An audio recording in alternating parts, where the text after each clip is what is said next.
minggu, mari kita sepakat minggu ini kita mau sembah Tuhan, kita mau puji Tuhan.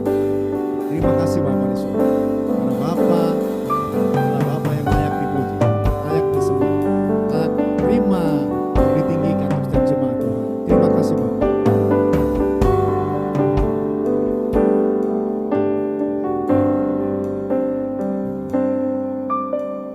Alam semesta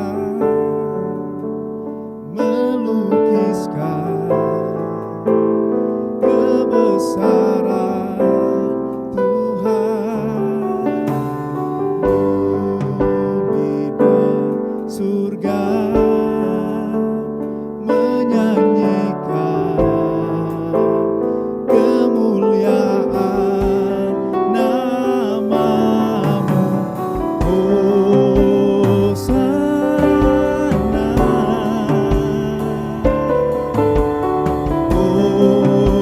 Hosana, layak dipuji disembah, Kaulah yang bertata dulu sekarang dan selamanya, Raja atas segala raja, namamu besar termulia. Amin. Terima kasih Tuhan. Sama-sama katakan. Alam semesta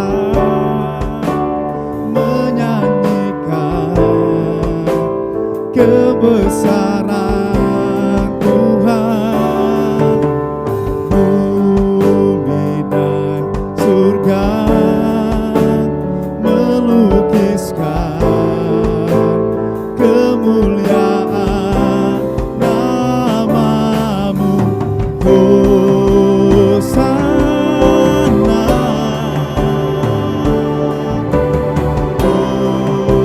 Hosana,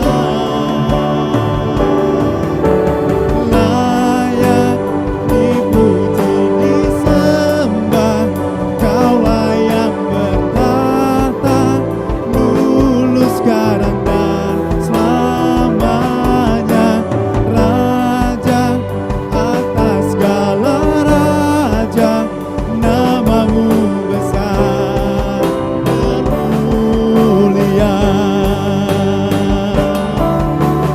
Layak dipuji disembah, Kaulah yang bertata dulu sekarang dan selamanya, Raja atas segala raja, namamu besar termulia.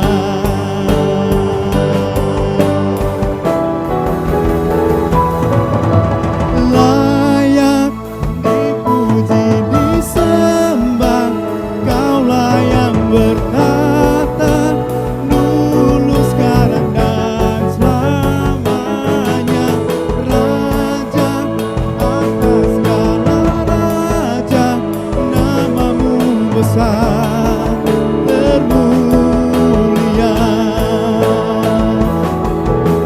Layak dipuji disembah, Kaulah yang bertata dulu sekarang dan selamanya, Raja atas segala raja, namamu besar termulia.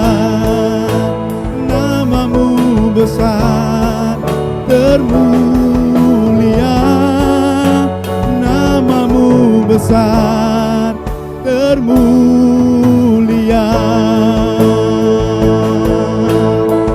Terima kasih Bapa, Kau Bapa yang baik Tuhan, Kau Raja kami. Terima kasih Tuhan Yesus, terpuji namamu Bapa, dulu sekarang selamanya.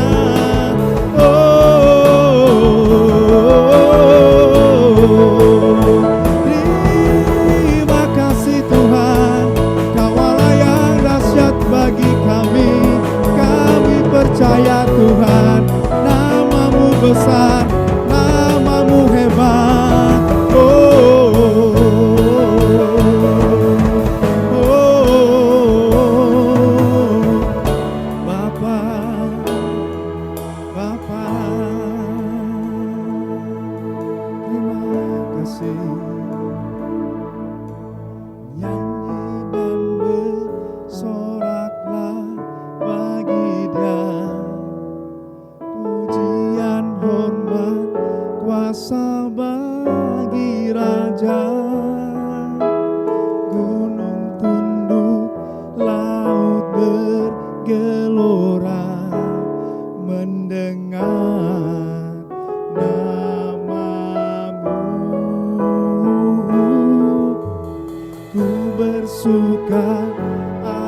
yang ada padamu, Yesus.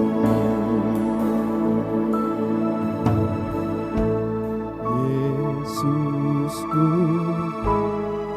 penyelamatku, tiada yang seperti Engkau. Setiap hari ku memuji keajaiban kasih-Mu, penghibur, pelindung, menara kekuatan, biarlah semua yang bernafas tak berhenti menyembah-Mu. Nyanyi dan bersoraklah bagi Dia, pujian, hormat, kuasa bagi Raja. Gunung tunduk, laut bergelora, mendengar nama-Mu. Ku bersuka atas perbuatan-Mu, selamanya ku kasihi Engkau Tuhan. Tiada janji seperti yang ada padamu. Oh, nyanyi dan bersoraklah bagi Dia, pujian, hormat, kuasa bagi Raja. Gunung tunduk, laut bergelora, mendengar nama-Mu. Ku bersuka atas perbuatan-Mu, selamanya ku kasihi Engkau Tuhan. Tiada janji seperti yang ada padamu, tiada janji seperti yang ada padamu, tiada janji seperti yang ada padamu. Terima kasih Bapa, Kau Allah yang hebat Tuhan. Haleluya. Oh, kami sembah Kau, kami puji Kau, Yesus. Terima kasih Tuhan buat perbuatan-Mu yang ajaib. Terima kasih Tuhan buat setiap perkara yang hebat Tuhan. Oh, haleluya, haleluya. Bapa, terima kasih. Bapa, terima kasih. Shalom, bertemu kembali dalam ibadah online GKD Bandar Lampung. Saya percaya bahwa setiap kali kita beribadah ada sesuatu yang baru yang Tuhan ingin nyatakan kepada kita semua. Sebelum kita mulai ibadah kita, mari kita berdoa. Tuhan, kami sama-sama berdoa, biarlah Engkau sendiri yang berkata-kata kepada kami semua. Dimanapun saudara hamba-Mu berada, Engkau yang menganugerahkan hati yang haus, hati yang lapar akan kebenaran. Biar Roh-Mu yang kudus yang menolong kami semua untuk kami mengerti rahasia-rahasia kerajaan surga, menyingkapkan rahasia-rahasia yang tersembunyi. Dan setelah kami mendengarkan firman-Mu, Engkau yang menganugerahkan kepada kami kekuatan supaya kami boleh melakukan kebenaran firman-Mu. Terima kasih Bapa, hamba-Mu menyerahkan pemberitaan ini ke dalam penguasaan Roh Kudus. Demi nama Tuhan kami Yesus kami berdoa. Amin. Baik,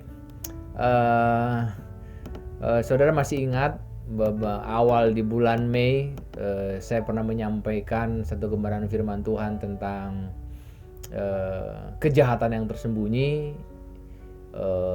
Kenapa ada yang dibilang kejahatan yang tersembunyi? Ternyata di situ dikatakan bahwa ada orang yang tidak mencari Tuhan, tidak tekun mencari Tuhan, itulah sebetulnya yang merupakan kejahatan di hadapan Tuhan.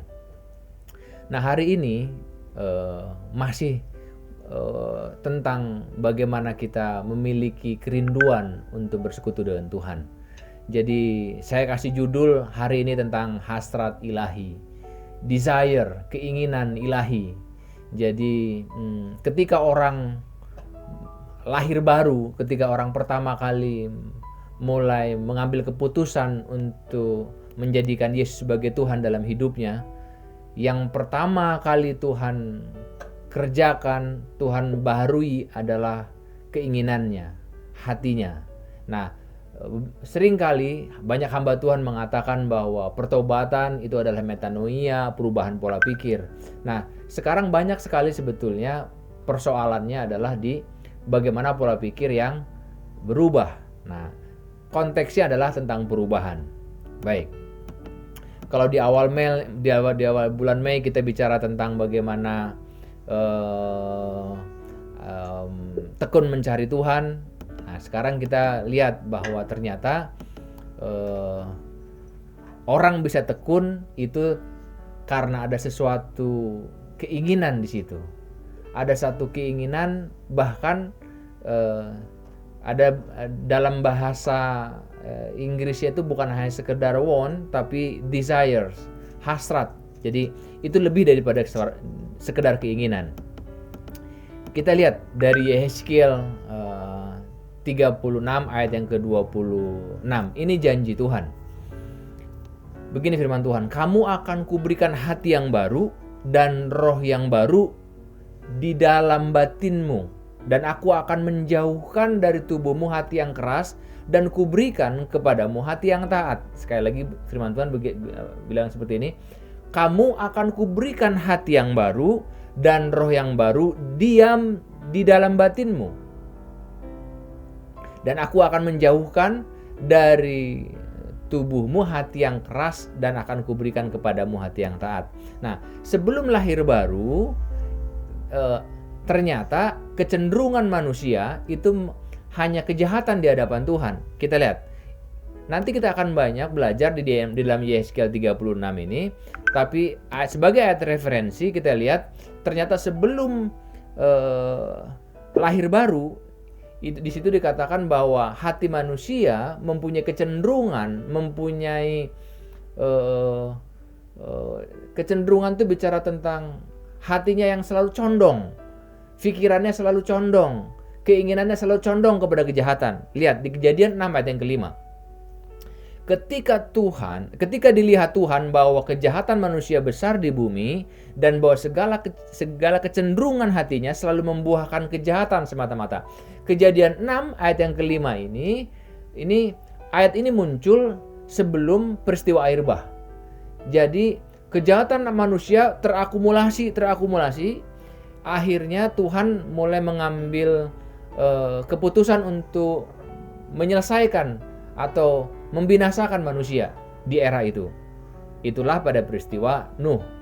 Nah, sebelum peristiwa Nuh, Tuhan sudah melihat bahwa kecenderungan hati manusia selalu membuahkan kejahatan. Jadi, hati manusia condong kepada kejahatan. Baik, kita lihat. Ini sebelum lahir baru.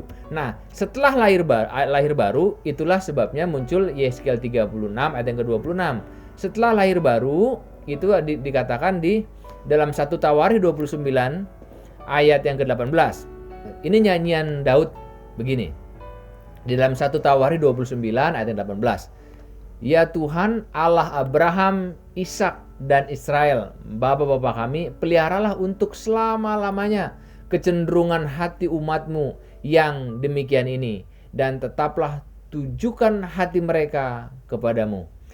Daud sadar sekali bahwa kecenderungan hati atau kecondongan hati itu penting. Di sini dikatakan, peliharalah untuk selama-lamanya kecenderungan hati, kecondongan hati terhadap firman Tuhan, terhadap Tuhan sendiri. Nah, nanti kita akan banyak belajar tentang kecenderungan hati, kecondongan hati. Jadi, kecenderungan hati, kecondongan hati itu terlihat dari buahnya. Jadi, apakah hati kita cenderung kepada firman? Apakah hati kita cenderung kepada hal-hal ilahi atau tidak? Lihat dari apa yang sedang kita kerjakan hari-hari. Frekuensinya lebih banyak mengerjakan apa dalam hari-hari, lebih banyak memikirkan apa dalam hari-hari, lebih banyak merenungkan apa dalam hari-hari itu. Itulah sebetulnya kecondongan atau kecenderungan hati.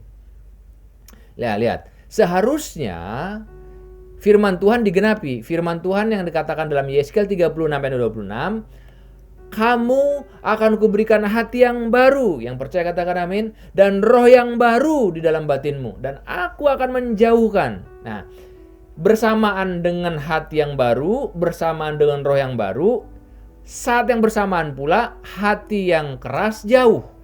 Yang percaya katakan amin. Hati yang keras, aku akan menjauhkan dari tubuhmu hati yang keras, dan kuberikan hati yang taat. Itulah luar biasanya. Itulah sebabnya ketika orang mulai bertobat, ketika orang mulai lahir baru, entah kenapa dia menjadi penurut Tuhan.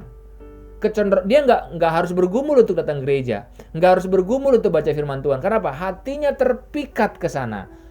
Siapa yang menganugerahkan itu? Tuhan. Karena Tuhan lewat firman ini berkatakan, aku berikan hati yang baru, aku berikan kecenderungan yang baru. Itulah sebabnya saudara, dimanapun saudara berada, saya sangat percaya ketika engkau sudah memutuskan untuk mengikut Tuhan, ketika engkau memutuskan untuk lahir baru, bertobat, saat yang bersamaan, entah kenapa, yang tadinya engkau gak suka baca firman Tuhan, engkau mulai gandrung, mulai suka untuk hal-hal yang baca firman Tuhan. Bahkan untuk semua hal rohani.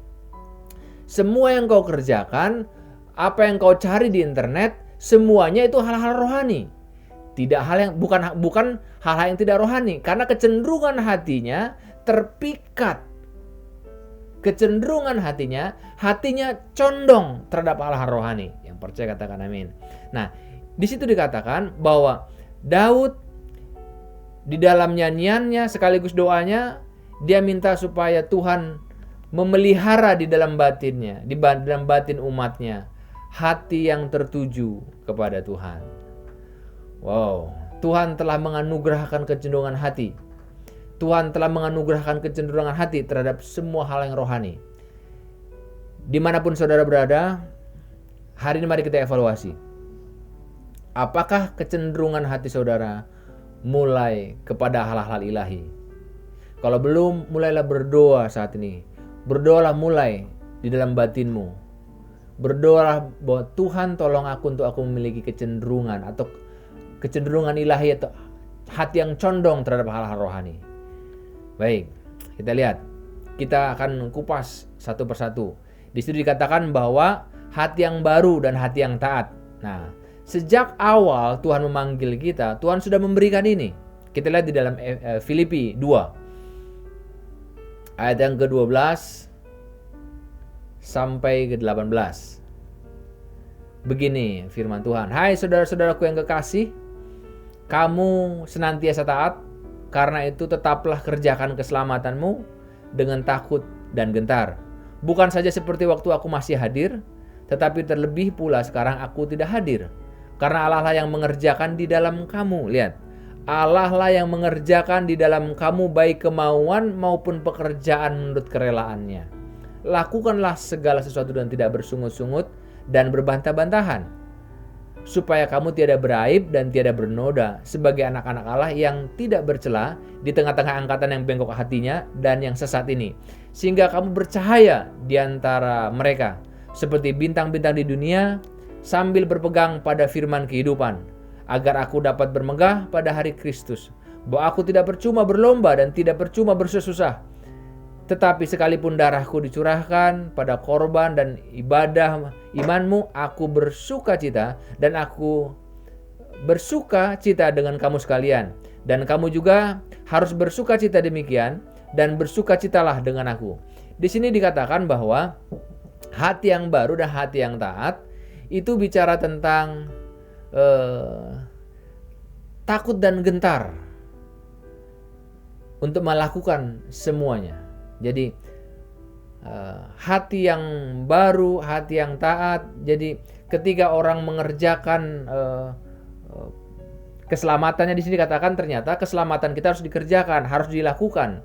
Artinya sebagai anak-anak Allah, sebagai warga negara kerajaan Allah, kita mempunyai tugas yang baru. Kita mempunyai purpose, tujuan yang baru. Tugas keselamatan, artinya setiap orang lahir baru, saat yang bersamaan dia mempunyai new assignment, mempunyai tugas yang baru, mempunyai new purpose, tujuan yang baru. Nah, mari kita sama-sama renungkan, banyak orang tidak berhasil dalam perjalanan rohaninya ternyata karena dia lupa bahwa dia punya tujuan yang baru. Banyak orang sesudah lahir baru tidak bisa masuk atau tidak bisa sampai kepada tanah perjanjian rohaninya karena apa? Dia lupa dia punya tujuan yang baru. Tujuannya apa? Tujuannya bukan keuangan, bukan pekerjaan, bukan jodoh.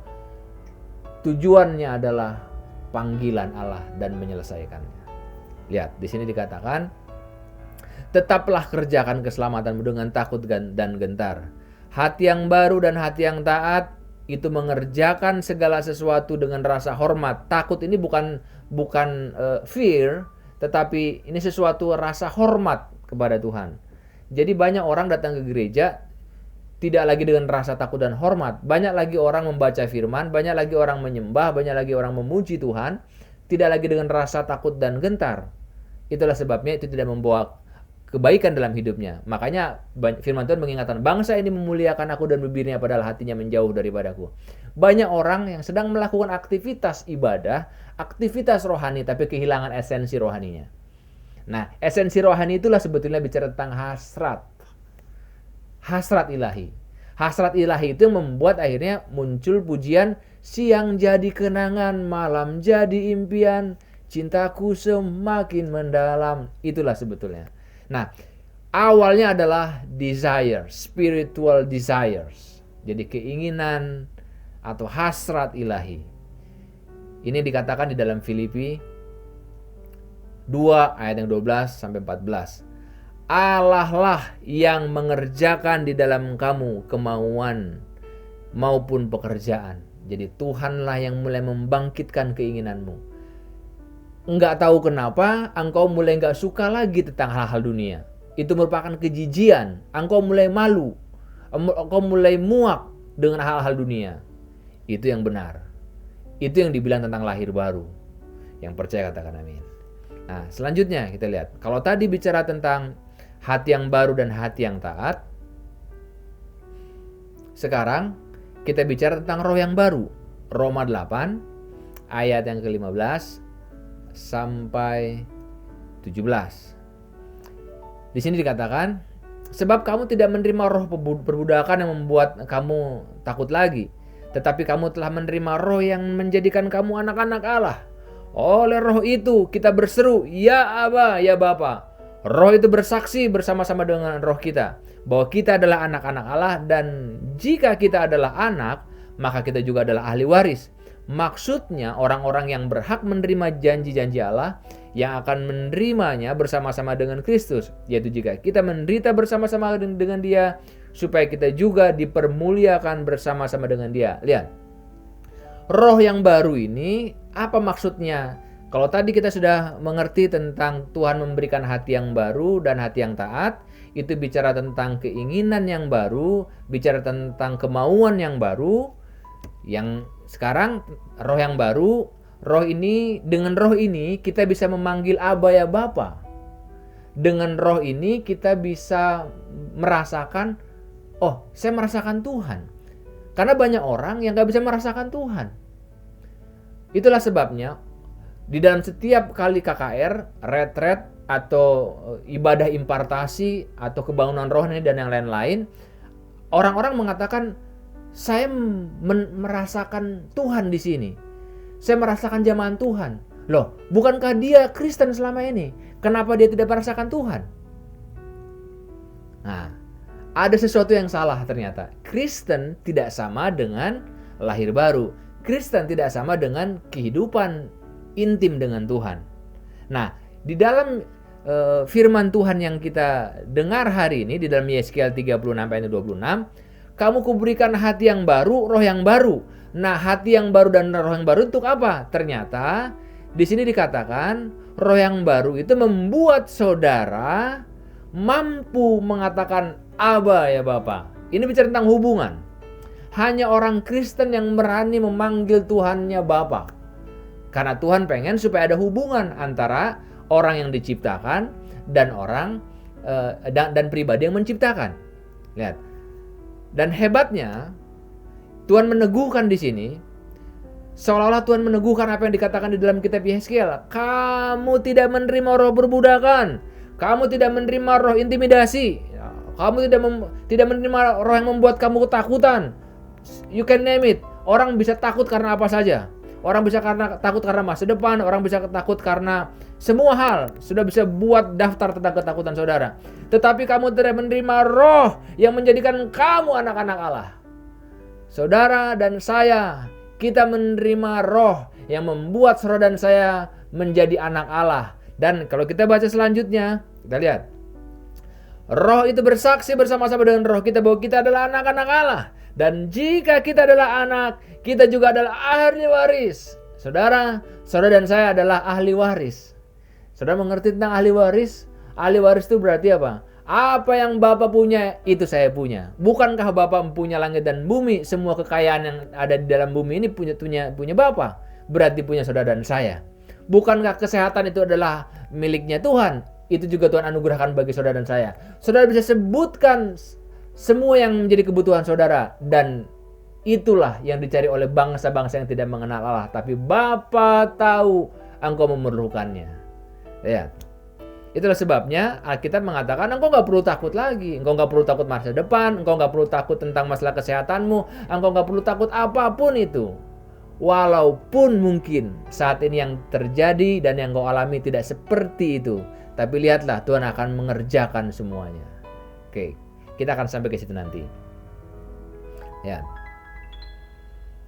Dan jika kita adalah anak, kita juga ahli waris. Maksudnya orang-orang yang berhak menerima janji. Haleluya. Saudara dan saya adalah orang-orang yang berhak menerima janji. Katakan amin. Lihat. Yang akan menerima bersama-sama dengan Kristus, yaitu jika kita menderita. Lihat, di sini dikatakan. Jika kita menderita bersama-sama dengan Dia, supaya kita juga dipermuliakan bersama-sama Dia. Ada masanya penderitaan. Katakan ada masanya. Ada masanya penderitaan. Tapi tidak selama-lamanya kesusahan itu menghimpit orang-orang benar. Ada masanya. Tuhan mengangkat kita dari setiap penderitaan kita. Lihat. Jika kita menderita bersama-sama dengan Dia, kita juga dipermuliakan bersama-sama dengan Dia. Kalau engkau menderita bersama-sama dengan Tuhan karena melayani Tuhan, bukan karena kebodohanmu, bukan karena kelalaianmu, tapi karena engkau melayani Dia, engkau mengalami persoalan-persoalan. Lihat, ada masanya engkau dan saya dipermuliakan. Ini janji Tuhan. Roh yang baru bukan roh yang memperbudak saudara dan saya. Saudara dan saya tidak menerima roh perbudakan, tapi roh yang membuat kita mampu mengatakan Aba ya Bapa. Yang percaya katakan amin. Jadi yang pertama tadi dikatakan hati yang baru dan hati yang taat.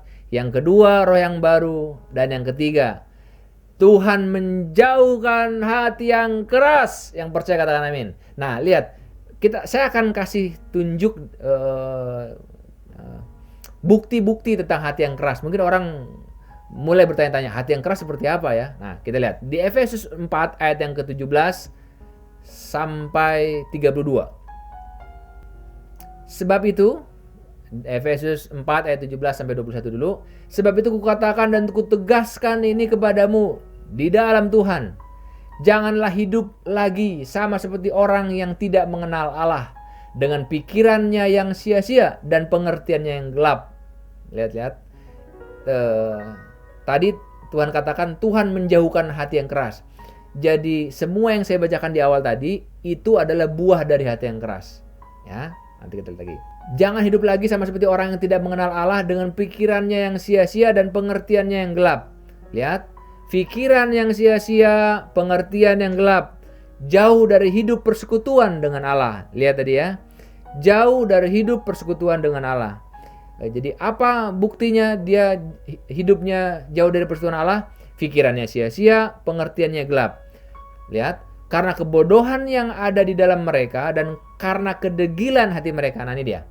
Hati yang keras itu, kedegilan hati ya sinonim lah itu. Lihat, perasaan mereka telah tumpul. Hati yang keras itu bicara tentang perasaan yang tumpul. Apa sih perasaan yang tumpul itu? Ya tadi, nggak merasakan hadirat Tuhan. Di tengah-tengah ibadah, di tengah-tengah Tuhan ada orang yang merasakan Tuhan, ada yang tidak. Ada yang nangis begitu rupa di lawat Tuhan, ada yang cool, biasa saja. Nah kita lihat, perasaan mereka tumpul. Nah ternyata ada orang yang sudah lagi tidak bisa merasakan apakah maksudnya ini suara Tuhan, apakah maksudnya ini hadirat Tuhan. Kalau ada orang bilang, oh saya merinding loh, orang biasa-biasa saja. Dan ini menjadi satu warning sebetulnya buat kita. Masih ingat tentang bagaimana hari Tuhan rapture atau pengangkatan? Ada 2 orang di dalam rumah, satu diangkat, satu tidak. Ada 2 orang di ladang, satu diangkat, satu tidak. Ternyata itu bicara tentang ada orang-orang memang yang merasakan Tuhan, ada orang-orang yang tidak merasakan Tuhan. Lihat, ya. Perasaan mereka telah tumpul. Ada orang mengatakan sekarang waktunya Tuhan sudah semakin dekat. Tetapi ternyata ada orang nggak merasakan apa-apa. Ada yang merasakan bahwa ini adalah akhir daripada akhir-akhir zaman. Ada orang nggak merasakan apa-apa. Saya berdoa supaya setiap kita menggenapi firman Tuhan. Dalam konteks ini adalah tidak ada dari setiap kita yang memiliki hati yang keras. Dalam konteks ini adalah hati yang tumpul atau perasaan yang tumpul. Lihat, perasaan yang tumpul, lihat. Sehingga mereka menyerahkan diri kepada hawa nafsu dan mengerjakan dengan serakah segala macam kecemaran. Ternyata hati yang keras itu atau hati yang perasaan yang tumpul membuat mereka mudah sekali menyerahkan diri mereka kepada hawa nafsu dan semuanya. Orang terseret, bagaimana orang bisa terseret kepada hawa nafsu? Ternyata mulanya adalah karena mereka tidak memiliki hubungan yang intim dengan Tuhan. Hubungan yang tidak intim dengan Tuhan ternyata menghasilkan hati yang keras atau hati yang tidak peka. Lihat, mereka mengerjakan dengan serakah segala macam kecemaran. Tetapi kamu bukan demikian. Kamu telah belajar mengenal Kristus. Karena kamu telah mendengar tentang Dia dan menerima pengajaran di dalam Dia menurut kebenaran dinyatakan di dalam Kristus. Oh, thanks God.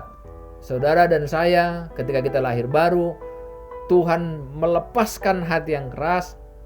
Tuhan mengangkat hati yang keras, dianugerahkannya hati yang mau belajar. Di sini katakan, kamu telah belajar mengenal Kristus. Mari kita lanjutkan dari hari ke hari, belajar mengenal Kristus. Itulah sebabnya kita harus baca firman Tuhan. Setiap saat kita merenungkan firman Tuhan. Setiap hari kita baca firman Tuhan. Tujuannya apa? Supaya pikiran kita dikendalikan oleh firman, bukan oleh masalah. Supaya pikiran kita dikendalikan oleh kebenaran, bukan perasaan. Lihat. Karena kamu telah mendengar tentang Dia dan menerima pengajaran di dalam Dia menurut kebenaran yang nyata dalam Yesus. Ayat yang ke-22 sampai 32, yaitu bahwa kamu berhubungan dengan kehidupan kamu yang dahulu harus menanggalkan manusia lama yang menemui kebinasaannya oleh nafsu yang menyesatkan, supaya kamu dibaharui di dalam roh dan pikiranmu, dan mengenakan manusia baru yang telah diciptakan menurut kehendak Allah di dalam kebenaran dan kekudusan yang sesungguhnya. Karena itu buanglah dusta dan berkatalah benar seorang kepada yang lain. Baik, sebelum kita baca ayat ini selanjutnya, jangan lupa bahwa ayat yang kita baca ini dalam konteks bicara tentang definisi hati yang keras. Ternyata definisi hati yang keras itu bicara tentang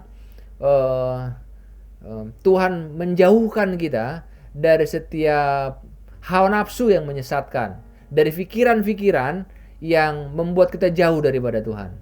Itu dikatakan di dalam Efesus 4 ayat ke-22 sampai 32. Baik, kita lihat. Buanglah dusta, berkatalah benar seorang kepada yang lain, karena kita adalah sesama anggota. Apabila kamu menjadi marah, janganlah kamu berbuat dosa. Wow, ini lihat. Marah itu biasanya mulai dari hati ya, bukan dari pikiran. Marah dia, geram hatinya, panas. Janganlah kamu berbuat dosa. Janganlah matahari terbenam sebelum padam amarahmu.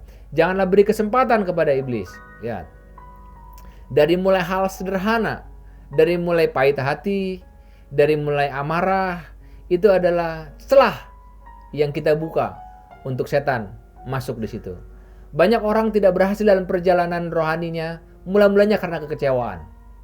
Mula-mulanya karena ketidakpuasan. Itu mulai berkembang, akhirnya apa? Mempengaruhi hubungan pribadi dengan Tuhan. Tidak puasnya kepada manusia, tapi berdampaknya pada hubungan pribadi dengan Tuhan. Mari kita tidak usah berdebat tentang doktrin, tentang kebenaran. Kadang-kadang gara-gara kebenaran, gara-gara doktrin, orang akhirnya bisa keluar dari esensi yang sebenarnya, bagaimana mencintai dan mengasihi Tuhan dan hidup sesuai dengan destininya atau panggilan Tuhan. Sederhana saja sebetulnya.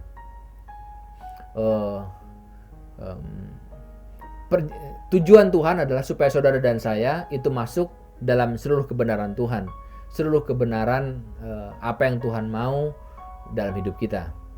Tapi karena perbedaan doktrin, akhirnya malah jadi rontok imannya. Dulu awal-awal dia mulai bertobat, dia nggak suka musik duniawi. Tapi ketika ada perbedaan doktrin, dia mulai gandrung lagi, mulai suka lagi nyanyi duniawi. Nah, udah mulai salah. Lihat, karena awalnya adalah ketidakpuasan. Sebutkan lagi, banyak orang dulu dia begitu menjaga lidahnya untuk kudus, dulu dia begitu menjaga matanya untuk kudus, tapi karena kekecewaan dia mulai tidak menjaga matanya, dia mulai tidak menjaga lidahnya untuk hanya mengatakan hal-hal yang baik, hal-hal yang membangun. Mungkin ada sebagian orang bilang, apa salahnya dengan nyanyi lagu duniawi? Oh saudara, Alkitab dengan jelas bilang memang semuanya tidak ada yang salah tentang itu. Artinya Alkitab semuanya bagi kita adalah benar.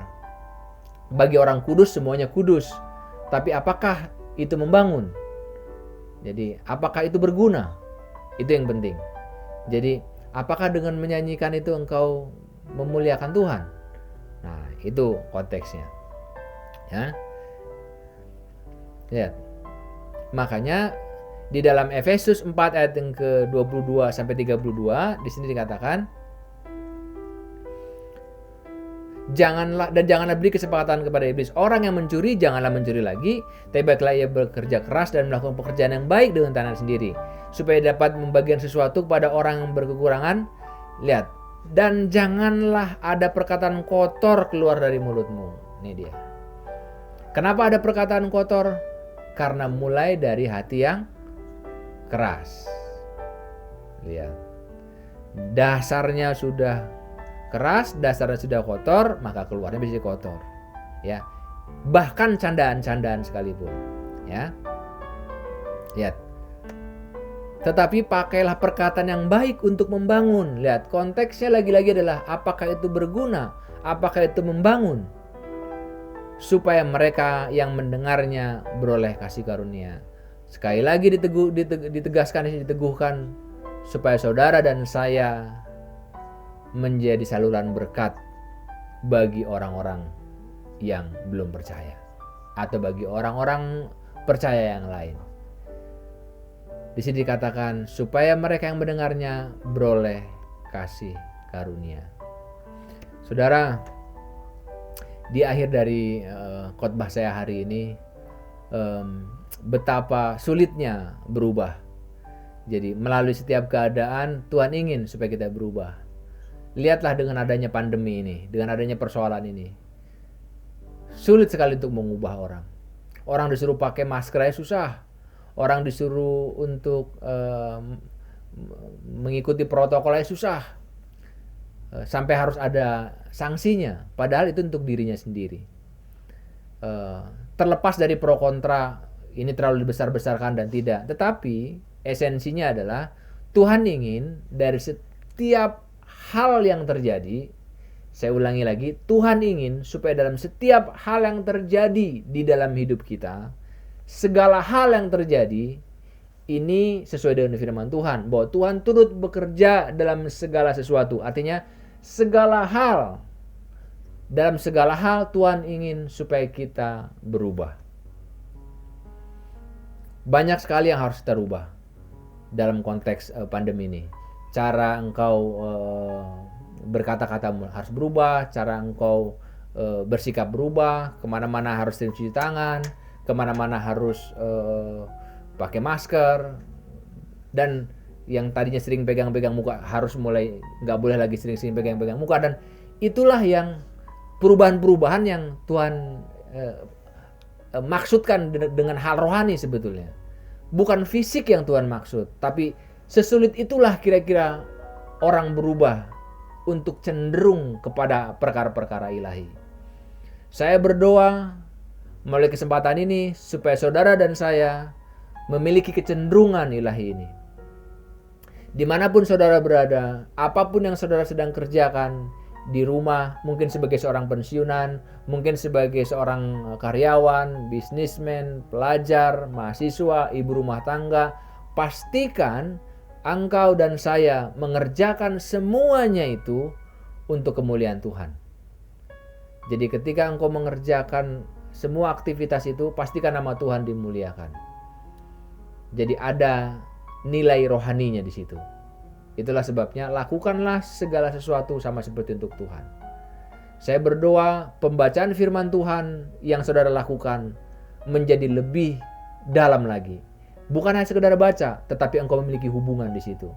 Doa-doa yang kau naikkan bukan lagi karena takut ditanya, atau bukan lagi karena sebagai satu rutinitas, tapi engkau memiliki kedalaman di situ. Ketika engkau mulai tutup mata, engkau merasakan sesuatu yang berbeda. Merasakan apa yang dikatakan di dalam firman Tuhan, engkau sanggup mengatakan Aba, Bapa, itu hubungan. Itu sesuatu yang intim. Itu sesuatu yang sangat dekat. Saya berdoa, nyanyian yang saudara naikkan, penyembahan, pujian yang saudara naikkan, itu berbeda. Kalau engkau mengalami kesulitan di dalam persoalan-persoalan itu, mungkin engkau nyanyi, baca firman, berdoa, tapi tidak merasakan Tuhan. Saya berdoa buat engkau supaya engkau tetap tekun melakukannya. Karena Tuhan akan menolong engkau. Dan sesuai dengan janjinya, Tuhan menganugerahkan kepadamu roh yang baru. Yang memampukan engkau memanggil Aba. Yang memampukan engkau menikmati hubungan itu. Nikmatilah itu. Sekian firman Tuhan. Mari kita berdoa. Tuhan, hamba-Mu selesai untuk menyampaikan firman-Mu. Hamba-Mu berdoa Tuhan, biarlah Engkau yang menolong anak-anak-Mu semua Tuhan, dimanapun mereka berada. Kalau ada di antara mereka yang sedang kesulitan untuk memiliki hasrat ilahi, kesulitan untuk membaca firman Tuhan, kesulitan untuk disiplin membaca firman Tuhan, kesulitan untuk disiplin memuji dan menyembah Tuhan dari hari ke hari. Hamba-Mu berdoa dalam nama Yesus Kristus, Roh Kudus, Roh yang kuat, Roh yang hebat, menolong mereka semua Tuhan, dimanapun mereka berada. Anugerahkanlah desires bagi mereka Tuhan, spiritual desires Tuhan, membuat mereka bisa mengatakan Aba ya Bapa, membuat mereka memiliki keintiman yang dalam dengan Tuhan. Terima kasih Bapak Surgawi. Hamba-Mu juga berdoa kalau ada di antara jemaat-Mu yang sakit, anugerahkan kesembuhan Tuhan. Kalau ada yang sedang patah semangat, kalau ada yang sedang kecewa, Engkau memberikan semangat yang baru, Engkau memberikan harapan yang baru, Engkau memberikan semangat yang baru bagi mereka Tuhan. Kalau ada yang sedang mengalami kesulitan secara ekonomi, anugerahkan berkat bagi mereka Tuhan. Berkati ekonomi keluarga mereka, berkati pekerjaan, berkati bisnis itu di dalam nama Yesus Kristus. Terima kasih Bapak Surgawi. Kalau ada di antara jemaat yang sedang mengalami konflik keluarga, Engkau yang memperdamaikan Tuhan dengan caramu yang heran, dengan caramu yang ajaib Tuhan. Ada damai di tengah-tengah keluarga mereka Tuhan. Sama seperti Tuhan yang menganugerahkan damai di dalam batin mereka Tuhan. Bukan roh yang mendatangkan ketakutan, tetapi roh yang membuat mereka sanggup memanggil Aba kepada Engkau. Terima kasih Bapa Surgawi. Kami juga berdoa Tuhan untuk jemaat Tuhan dimanapun berada. Biarlah Tuhan yang memberkati mereka semua. Tuhan yang menjagai mereka semua Tuhan. Menjagai mereka ketika mereka keluar dari rumah. Dan menjagai mereka selama mereka beraktivitas di luar. Dan juga menjagai mereka kembali ke dalam tempat kediaman masing-masing. Dengan berkat yang daripada Tuhan. Sehingga dunia bisa melihat bahwa kami adalah orang-orang yang dijagai Tuhan. Orang-orang yang diberkati Tuhan. Dan mereka mengalami berkat yang kami terima daripada Tuhan. Terima kasih Bapa. Segala pujian, segala hormat, segala sanjungan hanya bagi nama Tuhan kami Yesus. Yang percaya katakan bersama-sama. Amin. Tuhan Yesus memberkati.